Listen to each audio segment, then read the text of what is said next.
Hey guys, just a quick message here before we get into the actual video. I teased you all a little bit earlier this week with the shorts video where I said that in celebration of us hitting 3,000 subscribers, thank you again, that we started thinking about ideas for a giveaway if we can get ourselves up to around 5,000 subscribers. So I'm going to give you a few details of what that is. We really want to take this up to the next level, getting to 5,000 subscribers, and that might seem like a bunch more than what we already have. But here's what I found out. YouTube gives me a bunch of analytics, and I'm finding out that there's only a very small percentage of you guys who are watching the videos who actually click subscribe. So I'm hoping that if we can convince some of you to hit that subscribe button after you've watched one of our videos, that we can get to that number. So here's what we're willing to offer.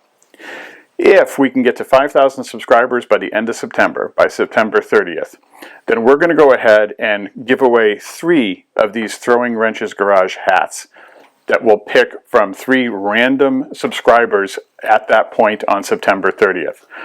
So 3 hats given away to get up to that 5,000 subscriber basis. And we might do more. If we can get more subscribers than the 5,000 by the end of September, then maybe we'll give away some more hats. I'm kind of thinking that we give another hat away for every extra 1,000 subscribers that we get, all the way up to 10,000 subscribers potentially. So please go ahead and hit the subscribe button on this video if you haven't already, and make sure that you are a subscriber of the channel. And if that gets us to that 5,000, you get a chance at winning one of these hats. All right, guys, on with the video.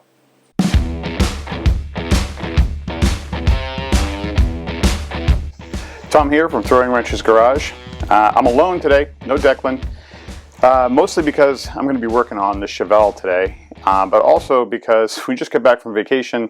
The weekend was absolutely insane, and I didn't have much of a chance to do anything to the car, including the fact that I had to work on my daughter's car, Dana.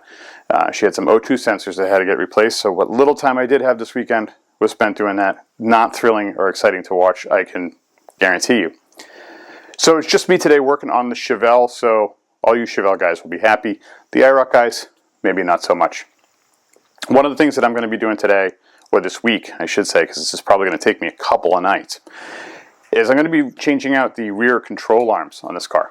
So about a month and a half ago, or maybe 2 months ago, a little bit before we actually started the channel and shooting videos, I replaced the front suspension on this car, the front upper and lower control arms. And I did that with Umi Tubular Suspension, who does not sponsor me, by the way. That was all paid for by me. Nobody gave me a break on that. But I put those in there because they were one of the only ones that I could find that was reliable and had a good reputation, where I could actually use the old stock springs and shocks, because I did not want a spring for those coilover shocks. I'd love to have them, but since I had to pay full price for the tubular control arms, I couldn't swing those coilovers at the same time. So these work with the existing springs and shocks, and they've been great. It's actually helped out the front suspension and the steering a great deal. It's nice and quiet. The car's riding better, but I did not get a chance to replace the rear control arms before things got a little bit crazy. We got on the IROC, and then I just didn't get a chance to get back to it. But there's an extra problem that I have going on with the car right now that I think might be caused by these control arms. So first, let me show you the control arms, and then we'll talk a little bit about what I think is going on with the old control arms and why they're causing me problems. So here we have, laid out on a beautifully filthy table, workbench, the rear control arm pieces from Umi. Came with a hardware kit, came with the bushings, everything I need basically to be able to put this thing in, except for the time. So that is what we're going to be working on now. These are going to be the upper control arms. We're going to have to pound out the bushings in the rear differential and replace them with these new poly bushings. We do have the bushing juice to go along with that so that they don't squeak like maniacs once we put them in, because that is one of the problems with the urethane bushings if you don't treat them right. And then we have the lower control arms here. They'll be going in as well. And they are the reason why we actually have to replace these. It's not really just by choice. So I'll take you around to where that is. Now, I'm not really sure how well you guys are going to be able to see this. The car's not jacked up yet, so I'll take a better look at it when I get it jacked up, and hopefully you can see then. But that control arm is pretty significantly bent. It looks like it's actually bent up and a little bit inward. I don't know how much that's changing the length of that, if it's changing the length of it at all. It might not be.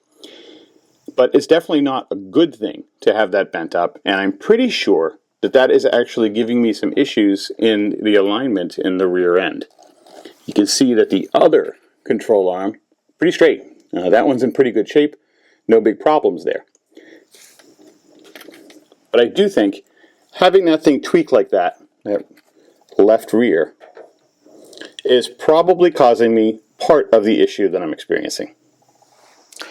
So last October I had an issue where I was just out riding around, not hot rodding, not doing anything crazy, no neutral drops, just driving around back roads, and I was experiencing some pretty significant vibration in the car. It was tied to acceleration, but it would also happen on deceleration. Initially I was thinking it might have been a wheel bearing, but none of the wheels were hot. And by the time I was sort of limping at home, it was bad enough that I was going about 15 miles an hour with the hazards on off to the side for an excruciatingly long time, actually. Came to find out that my universal joint in the rear, right where it goes into the yoke at the differential, gave up the ghost. The cap came right off, the saddle was missing, the saddle strap that holds it into the yoke. Cap came right off with it and completely. And it's a miracle that I didn't just jettison that thing on the highway and cause myself a whole lot of problems. So I was fortunate to find it when I did, and I was fortunate enough to be able to limp home and did replace it. A little bit of a bear to replace it because it's not a stock part. I ended up having to take all the measurements off of what I have and then go and cross-reference that against what I could find for U-joints all over the world. Finally found one that fit and put it in. And for a while, everything was glorious. But when I was under the car doing an oil change earlier on this season, I could feel a little bit of play again in that U-joint, which was not a good thing. So I greased it up and it was fine again. But it has definitely worked its way to being loose again. Not quite as bad, but it's still a little bit loose. Again, it's fine if I'm driving around the back roads, not a big deal, but otherwise not okay. I do not know what's causing it. I'm not getting that vibration at all speeds, and I wasn't getting it when I just replaced the U-joint, so I don't really think that I have an out-of-alignment drive shaft or an out-of-balance drive shaft, but it could be. And the yoke looks okay. I can't see anything obvious about distortion or anything like that, so I think that's probably all right. I really don't know what's going on, but what I think could possibly be happening is that that lower rear control arm, the driver's side one that's bent, might be throwing off my geometry on that axle just enough so that it's putting a little bit too much stress on that U-joint, and maybe it's giving up the ghost early. It's also possible I just got a bad U-joint, or maybe a needle bearing fell out of it and I didn't recognize it when I was putting it in. So a few things that could be going on. But regardless of all of that, that control arm needs to be replaced, so that's what I'm going to do. Then I've got that U-joint coming in, it should arrive tomorrow. I'll replace that again as well. And if I give up that U-joint again, then this is going to a driveline shop, and I'm just going to let the pros take care of it, because it'll be way past my capacity for figuring out at that point, and it'll just be more frustration than it's worth. So for now, let's go ahead and get this thing jacked up and actually start throwing wrenches. So a bunch of you guys commented on the audio the last couple of episodes, and I apologize. That was me with fat fingers and poor eyesight accidentally changing the status of the mics from mono to stereo. So it ended up picking up my mic on one side and Declan's mic on the other side. I don't even know how long that's been running because I don't listen to the show with headphones. And if you're just listening to it out loud, you don't really notice that. But man, I edited those videos on the plane to vacation and then in the hotel room on vacation, and I was using headphones. And I hated it. It was really annoying. So apologies to those of you who are listening with headphones and had to deal with that. We got to switch back to mono today. So you shouldn't have the problem. And I'm hoping that the little squirrel tail thing on the mic cuts down a little bit on the effect of me sounding like Darth Vader when I'm breathing into this thing. I promise I don't have a respiratory problem.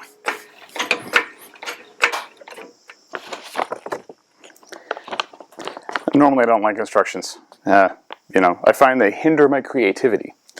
But I think I'm going to follow them in this case. And honestly, the most important part of this is one control arm at a time. So that's part of the issue with control arms, especially the lower control arms. They're really controlling a lot of the location of that rear axle. If you remove both of them at the same time, you're going to end up needing another jack to move that axle up and out of the way to get it back in place to try to get both control arms in. Whereas if you remove one at a time, it should be reasonably easy to actually get the new one located in place and get the bolts in. So in this case, I'll accept the hit on my creativity and we'll go ahead and follow the instructions. We'll take the bent one off first because I'm kind of eager to see what that looks like.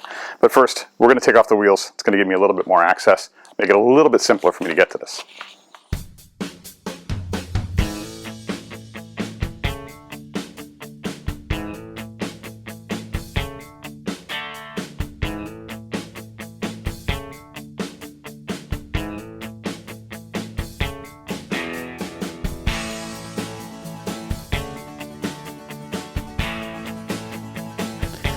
Finally slayed. This thing's out of there. It's not fun to take out. That is pretty crooked. You can see that, how curved that is and how mangled it is. It looks like, rather than getting hit from the side, it looks like they bottomed out on something. They probably ran over a curb or something along those lines and just splayed this thing out. Yet another reason why these stamped and non-backed control arms are garbage and way too weak. But you can actually see if you look down it, there's a twist in it too.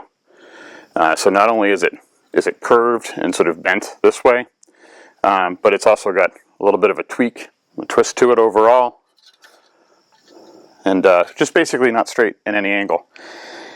So I do think, or I do know, that one of the things that that's going to do when it's in the car and attached to the axle is it's not going to let the axle sit exactly where it wants to. It's not going to be perfectly level when it's sitting on level ground. It's always going to be a little bit tweaked. It could be that it's tweaked, rolled down a little bit or rolled up a little bit, both of which would slightly change the pinion angle and also very slightly, hopefully, maybe, twist that axle left and right. I did measure, not exactly high-tech or high accuracy measurements, but I did measure from the center of the hub on each wheel to the wheel well to see if it was actually sitting crooked in the wheel well. It doesn't appear to be, or if it is, it's by a pretty small amount, 1/16 of an inch, maybe an 1/8 of an inch. It's hard for me to get exact. So it's not far off. It's not like this thing is dog walking and it's way off, but it's just enough, I think. And then this is helped out by the fact that the car does pull to the left a little bit. And you would think that it would do that, right, if your rear axle is tweaked a little bit to the right, which it would. With this being shorter, that's going to kick the whole axle over just a tiny, tiny bit, aiming towards the right, which means the ass end of the car wants to come around on you and kind of pushes the car left. I don't know this for sure. I'm just trying to put the numbers together and figure out how to explain this. But this seems like a likely culprit for some problems. At an absolute minimum, these bushings are just absolutely destroyed. There is no goodness left in these things. They have left the building. They have left the chat. So, good thing we're replacing these. That's one side out. That really wasn't too bad. That was about 20-25 minutes worth of beating to get those out of there. They're a little bit rusty, but once I got enough force in there and leverage with a breaker bar or with my little persuader pipe on a regular ratchet to break it, then I was able to get it with the impact on in both cases. And only one of the bolts was a bit stubborn, just needed some extra work. And this was the one I was worried about. So hopefully passenger side goes easier, but that is going to be a little bit later. Now, more than likely, you can't see this all that well, but we're kind of doing the best we can here. It's nighttime here now. Unfortunately, the summer is gone. Here we sit at the end of August, and it's dark as heck out at 8:08 already. It's kind of a bummer. So we're just going to apply this lube to the polyurethane bushings, just to the faces of them. If you don't use this stuff, they end up squeaking something terrible.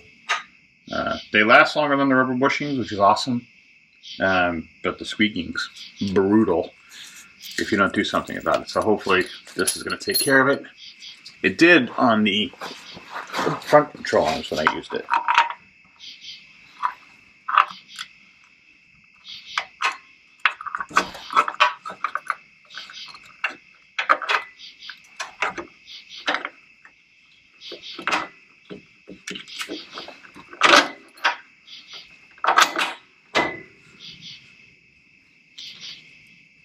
Alright, washer, nut.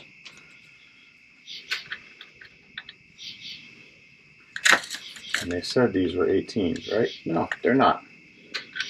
It's funny, the instructions specifically said use an 18 millimeter. That is not what's necessary though.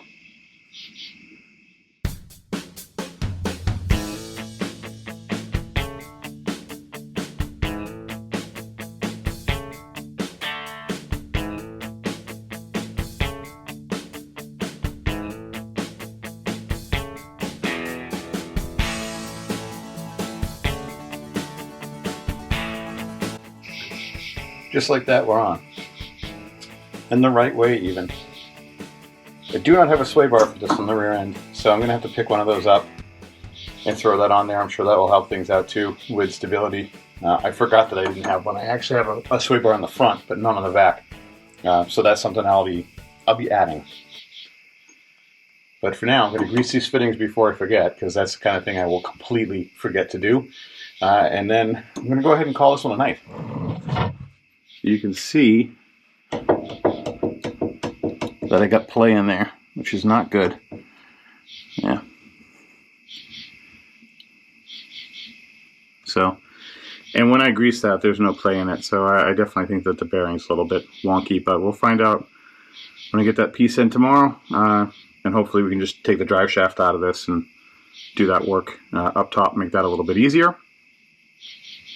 And with any amount of luck, we will have all of this crapola done. Maybe tomorrow, possibly Wednesday if I decide to tackle the uppers Wednesday, but seriously do not know if I will, because I just worry about what those bearings are going to take to get out of there, but we'll see. So not going to lie, would like to have gotten a little bit more done today, but it's tricky after work. Started a little bit later than I wanted to, and then I had to take a little bit of a break to go make dinner, feed the kids. So a little tricky to get a lot of work done in the evenings, but now that I know how easy the passenger side was, or the driver's side was to do for the lower, should go a little bit smoother when I go to do this tomorrow. Alright guys, back at it. Day number 2, work day's done. Changes some dirty clothes. Now time to get to work again. Driver's side came off real easy. Hoping the passenger side is just as easy, but we'll see.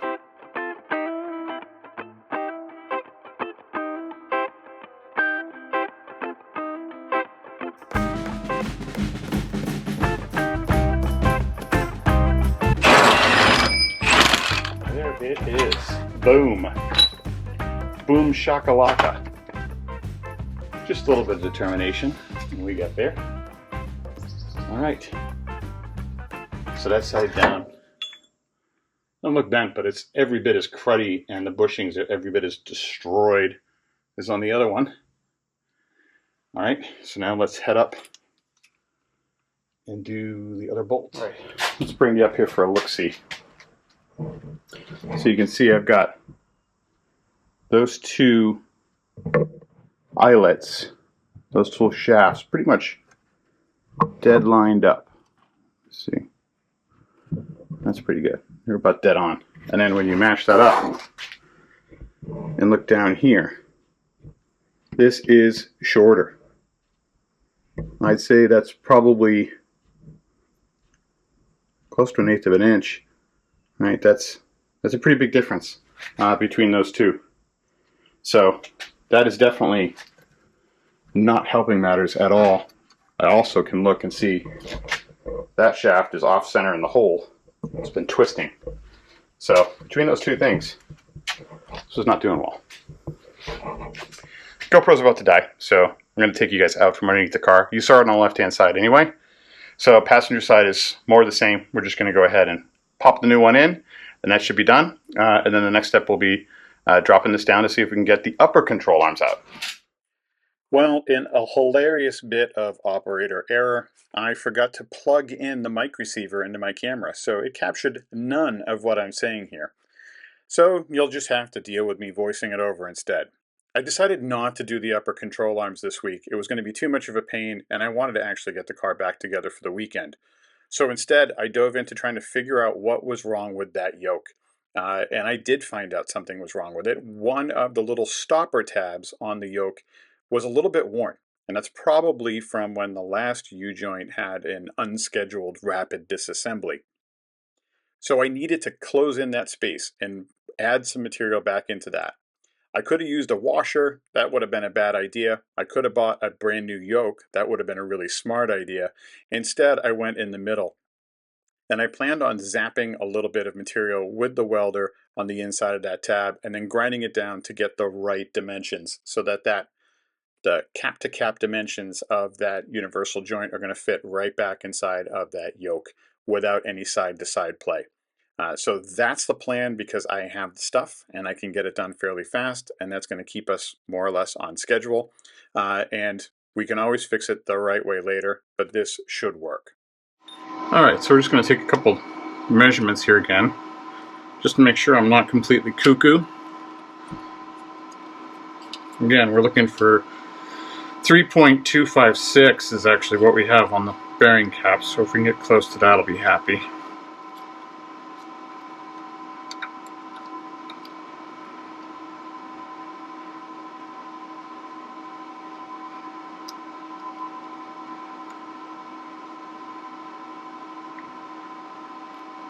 See, here's the problem. At the very base of this tab, that is what the measurement is. But it's not even throughout. So if I slide up a little bit to the upper part of the ear, which is really the part that matters, that's 329. So it is this one that's a little shy, and I'm just going to double check that. If I measure that diameter, or that thickness, 0.130. This one's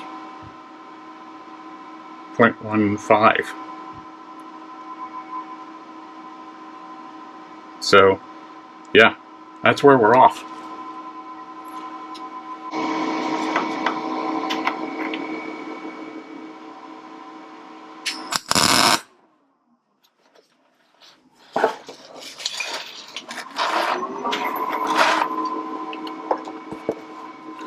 That was it, just one little dot. And hopefully that's going to do it. Well, it should more than do it. I should, by all rights, have to grind some of that off.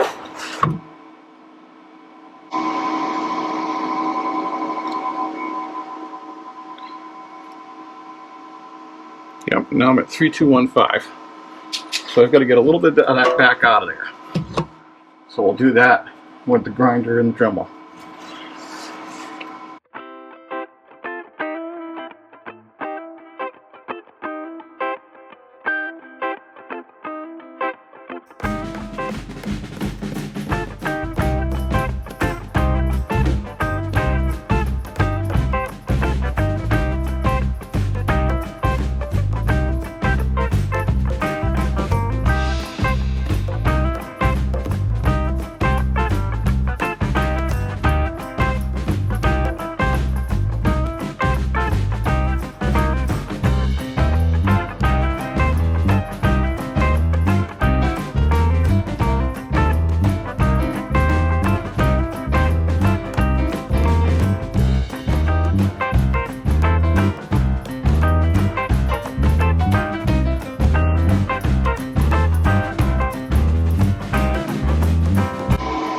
We're there.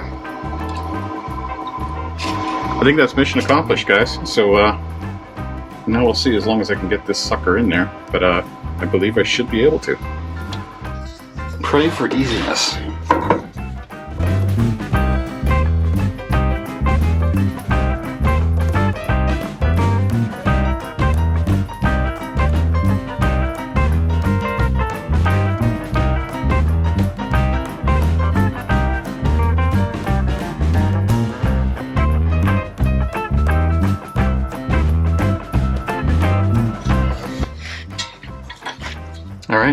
She seems good, decently tight.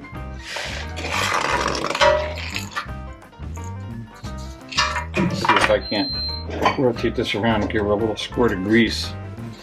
Got a couple more bolts to tighten up. Then we're going to take this thing for a rip after we let her down, and we'll see how it goes. All right, time for a little cruise. See how this thing performs. See if I notice a difference in the rear end, maybe the noise. May notice it right on my road because my road looks like they've been doing bomb testing on it.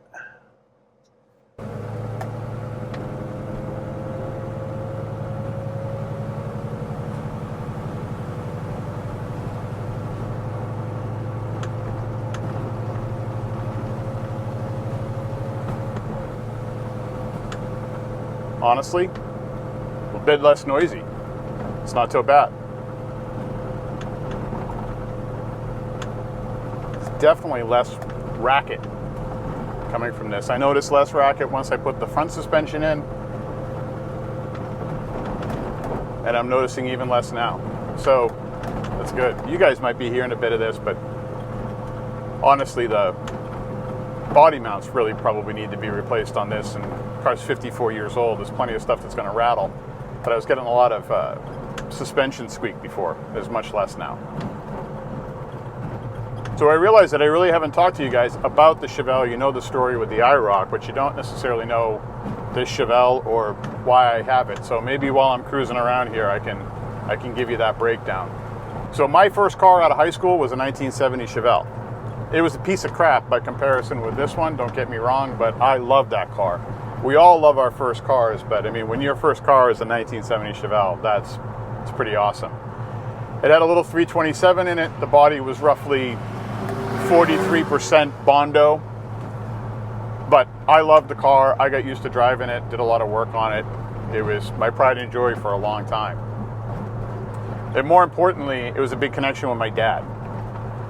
My parents divorced when I was 7 or 8, kind of like a lot of kids of the 80s. And for a long time, my dad was just the guy whose house I went to on weekends. And I didn't have a huge connection with him. But somewhere around 16, I had a bit of a falling out with my stepdad and ended up moving in with my dad. And almost as soon as I did, he started supporting me to go through and get my learner's permit, my driver's license, and as soon as I got my license, he said, let's start looking for a car for you. What kind of classic cars do you like? And I didn't know. I had always worked on cars and always loved cars and loved working on cars, but I loved the mechanical part of it, you know? I used to spend summers helping my stepfather in the garage that he worked at when I was all through junior high, like 11 or 12, doing brake jobs in these shops. And I loved it. I thought it was great. So naturally, it wasn't that big a leap to go and do, you know, my own car. I just didn't have a lot of knowledge about classic cars.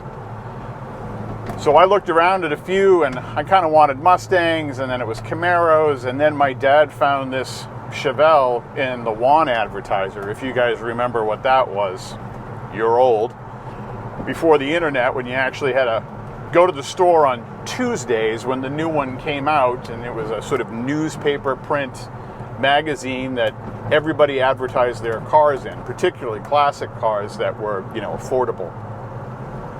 And we bought this pile, we'll throw a picture up, for $800. Pretty short money even for then for a car, but it was hurting.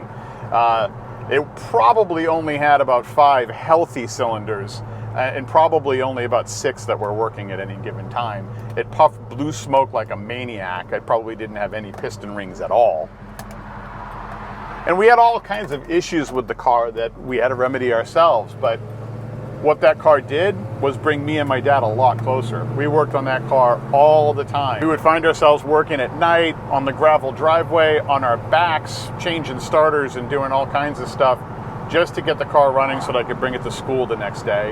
And then on the weekends, we'd be going to swap meets to go find parts because, again, before the internet and before a lot of places were making parts for 70 Chevelles, your best bet was going to junkyards, which we also did on the weekends, or going to swap meets and finding new old stock or used stuff that you could repurpose. In fact, I remember very specifically he and I, my stepmom and my cousin, driving all the way to Carlisle, Pennsylvania in his 1989 Olds 88 and going to one of their swap meets and buying a bumper for the car that we drove back home with between the seats, going front to back in the car. All of those memories now are pretty precious. My dad unfortunately passed away in 2017, and it wasn't too long after that that I started deeply regretting allowing him to sell the Chevelle when he did years ago, and really wishing that I had it back just to sort of help me keep his memory alive. And so shortly after he passed, I said I'm going to get myself another Chevelle at some point. I just don't know when, I don't know how.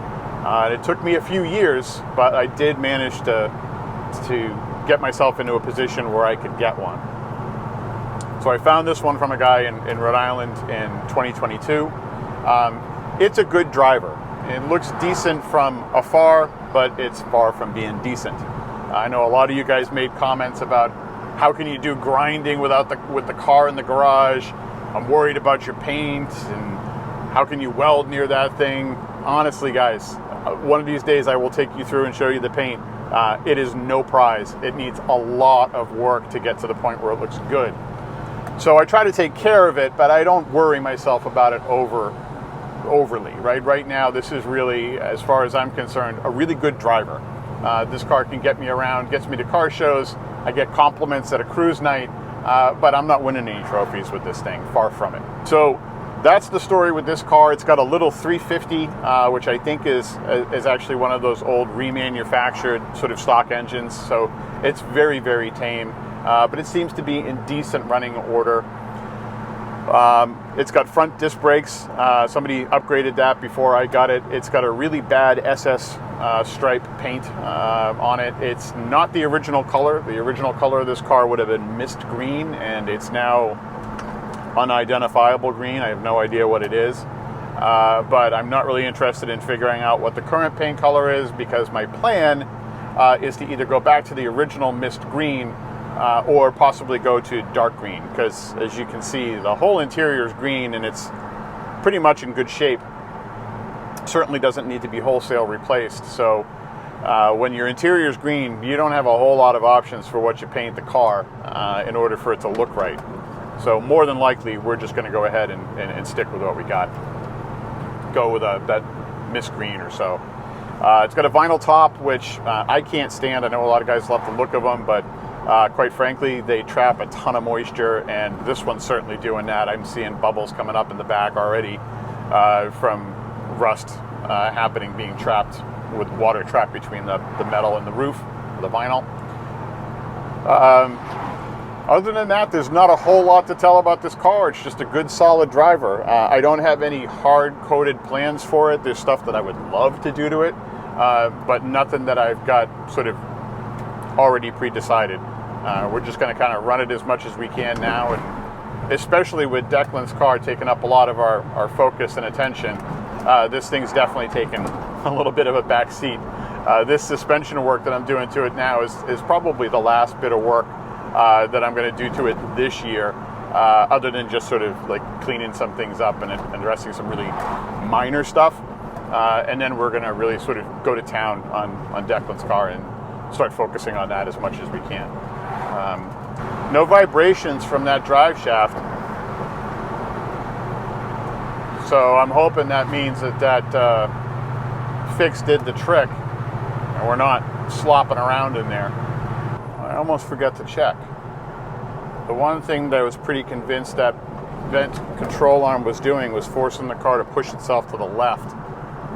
My suspicion was because that rear axle was likely a little bit shifted from that vent control arm, that was the culprit that was forcing the car to go left, because the front end alignment needs to be done, but it's really not so bad that I should be pulling left like that.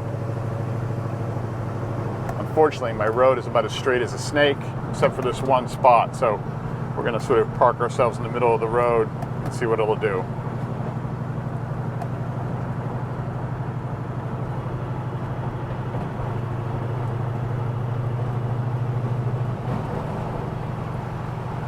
Well, that's pretty straight, my friends. I mean, on this bumpy road, I got a little bit of bump steer. But otherwise, this thing is tracking pretty darn straight. So I'm going to call that success and say that that was our problem and that that problem is now fixed. Makes me super happy. Still need a front end alignment, but if I'm being honest, I didn't even want to bother getting the front end alignment until I knew that the rear axle was straight between those control arms. So now that that's set, that's another thing to add to the list. Alright guys, so that is all for this week. I did manage to get a fair amount of stuff done on the Chevelle, not everything I wanted, and we definitely got some problems fixed. But honestly, that's the difference between working on this car, which I consider to be a driver, and Declan's car, which is really a long-term project car. Long-term projects, you can stop partway through and just leave it on your daily driver or your driver projects. Sometimes you got to know when to give up and when you don't have enough time to get something done. So you have to sort of stop before you get too far into it and take things apart too much and just get done what you can get done so that you can appreciate the thing and drive it. That's what I decided to do this week. So look forward to joining you next week when we should be getting back into the IROC, doing a little bit of body work, maybe teaching Declan how to weld. That's one of the things that we want to do too, get him started down that right path. So hope you guys have a great long weekend coming up, and we'll see you soon.